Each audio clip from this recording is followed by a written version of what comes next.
Hello, John Adams here, Republican candidate for the 15th Congressional District of Ohio.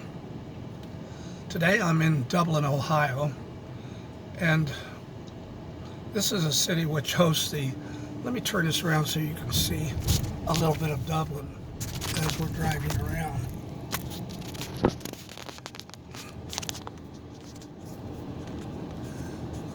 Dublin hosts the yearly memorial tournament at the Muirfield Village Golf Club.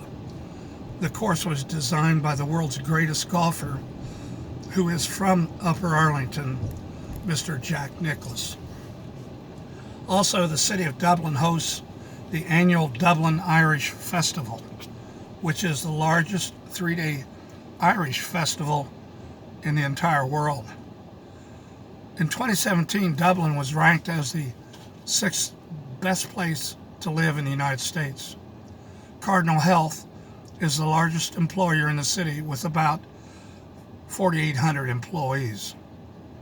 Now, turning to my campaign, I was asked to address the issues that our young Americans are facing today.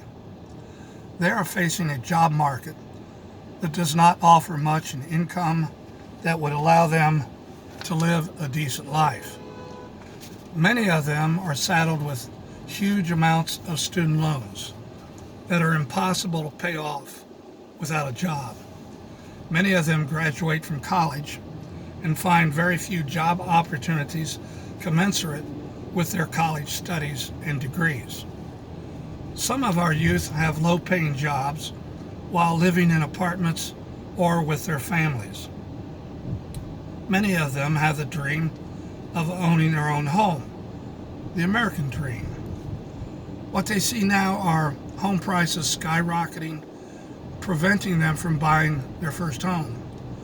Home loan interest rates are very low now, but the prices of homes are terribly high for first-time home buyers. They, along with other Americans, are now facing the scourge of inflation.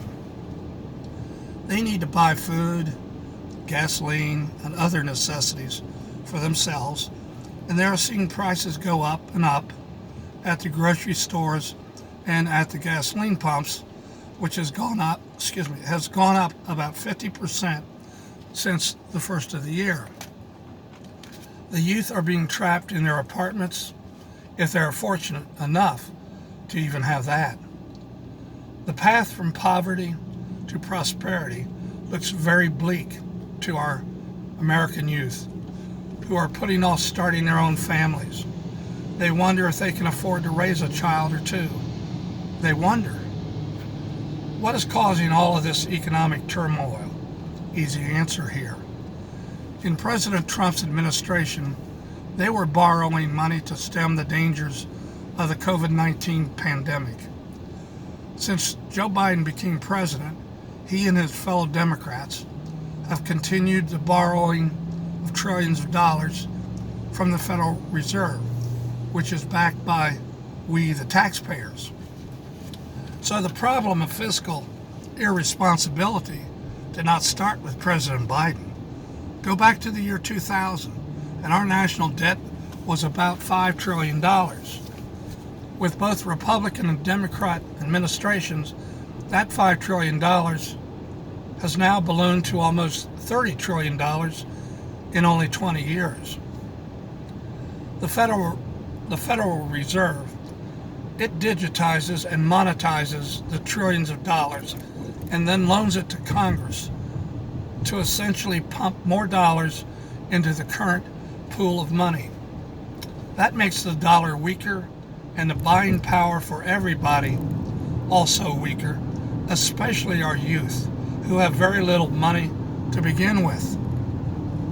For them, as other Americans, it takes more dollars to buy the same stuff that it did just 6 months ago, and it is getting worse.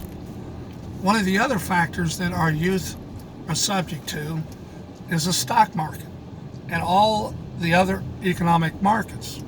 They don't have money invested in the markets. They're simply trying to get enough money to pay for their rent and buy food lease a car, and the other necessities of life.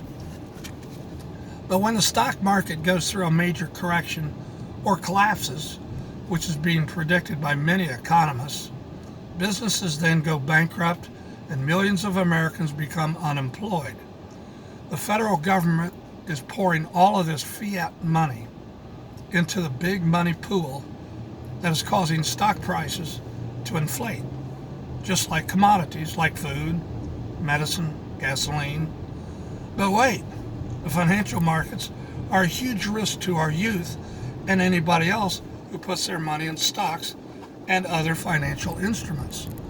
Young Americans are getting ripped off every day.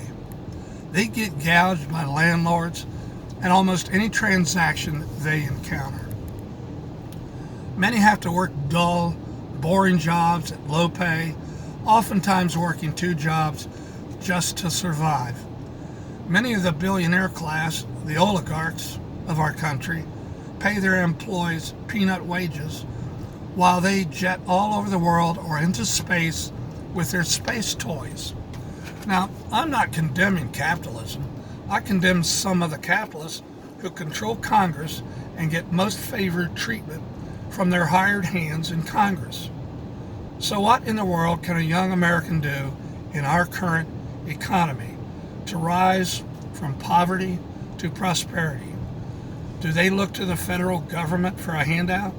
Bad idea. Then the government will control them. Hello, dictatorship. Most economists would agree that to get a college education or learn a trade is the best way to lift themselves up from dependence to independence, from poverty to prosperity, in order to enjoy our American freedom and our liberty. That has been our belief ever since it was first written by Thomas Jefferson in our Declaration of Independence that guarantees life, liberty, and the pursuit of happiness. So in my opinion, Congress is the culprit here. If you want to change in Congress, you must start talking. Stop. You need to start taking a new broom and sweep those in power out of our house.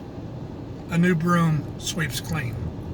Friends, I have been saying this throughout my campaign, and I truly believe this, that our campaign is the beginning of the fight to the death for the soul of our nation. On August the 3rd, I would be honored with your vote.